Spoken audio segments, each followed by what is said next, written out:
어서 오세요. 네, 안녕하세요. 네, 반갑습니다. 얼마 전에 단식하셨던 기억이 나가지고요. 그때 네. 마은혁 지금은 재판관인데 임명 반대하시면서 예. 그때 뭐 제대로 하셨던 기억이 납니다. 예, 뭐 물하고 소금만 먹고 예. 14끼를 굶었는데 아이고 다시는 못할 것 같아요. 그러니까요. 단식이 진짜 힘든 건데요. 네, 그렇죠. 저희가 이제 조기 대선이 49일 앞으로 다가와서 당내 경선 얘기부터 좀 해보겠습니다. 어제와 오늘까지 예비 후보 등록을 봤는데 좀 후보로 거론되던 분들 중에 좀 이탈하신 분도 있고 해서 한 8명 안팎 정도가 되지 않을까 싶어요. 근데 후보가 많으면 좋다라고 보시나요? 흥행 요소가 될 수 어제까지 있다? 8명이 예. 후보 등록을 했는데 숫자가 많다고 꼭 좋은 건 아니겠죠. 그렇지만은 후보들의 다양함, 다양성 이게 더 중요하다고 보는데 네. 우리 후보들은 굉장히 다양해요. 김문수 후보 뭐 노동운동의 신화 같은 존재였던 극좌에서 예. 극우로 갔다가 지금 중도로 오신 이런 분이거든요. 나경원 원내대표까지 거친 5선의 여성 네. 그리고 판사 출신이에요. 안철수 후보 뭐 IT 전문가의 기업을 일군 분이고요. 네. 홍준표 후보 검찰 출신인데 경남지사와 대구시장까지 거친 예. 이 다양한 경험을 가진 서로 다른 스펙을 가진 분들이 후보로 지금 나와 있기 때문에 이 다양성 때문에 홍보가 된다고 생각하고 그래서 언론을 보시면 더불어민주당의 경선은 뭐 거의 후보들이 다뤄지는 게 없어요. 네. 근데 우리 거기는 후보들은 사실 좀 흐름상 네. 나머지 후보들에게 죄송합니다만 어차피 결과는 좀 저희가 예측이 가능해서요. 뭐 5대0이라 그러지 않습니까? 예. 어차피 대통령 후보는 이재명 네. 그렇게 흘러가는 상황이기 때문에 재미가 하나도 없죠. 우리는 뭐 누가 될지도 모르는 상황이고 예. 굉장히 흥행이 되고 있다 이렇게 보고 있습니다. 그런 와중에 박수영 의원이 제가 봤을 때는 이제 눈에 띄게는 가장 먼저 한덕수 대망론을 띄운 분이신 것 같은데 네.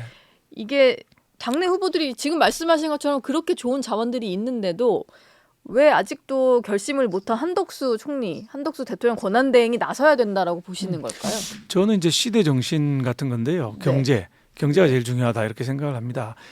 뭐 제 생각뿐만 아니라 지난주 금요일 날 나온 갤럽 조사를 보면 차기 대통령이 다뤄야 될 가장 중요한 숙제가 무엇인가를 물었는데 1위가 48%를 차지한 경제였습니다. 네. 2위는 13%니까 훨씬 더 처지는 이슈들이고 사회통합이었는데 뭐 그러니까 경제가 제일 중요하다. 지금 아시는 것처럼 트럼프발 관세 전쟁, 미중 패권 전쟁 이런 것 때문에 너무 국민들이 불안해하고요. 네. 또 S의 공포라고 그래서 스태그플레이션이 전 세계적으로 지금 기미를 모이고 있는 상황이기 때문에 경제가 무엇보다 중요하다. 그런데 우리 후보든 더불어민주당의 후보든 경제 전문가가 그렇게 눈에 띄질 않는 거죠. 네. 이런 문제를 해결하는 데는 한덕수 권한대행이 최고다. 통상교섭본부장 했고 기재부 장관 했고 경제수석 했고 총리를 2번이나 하신 경제통이기 때문에 네. 주미대사까지 하셨지 주미대사도 않습니까? 하셨고. 그러니까 이런 분이야말로 우리의 현안 시대정신 이걸 해결할 수 있는 분이라고 봤기 때문에 네. 초기부터 제가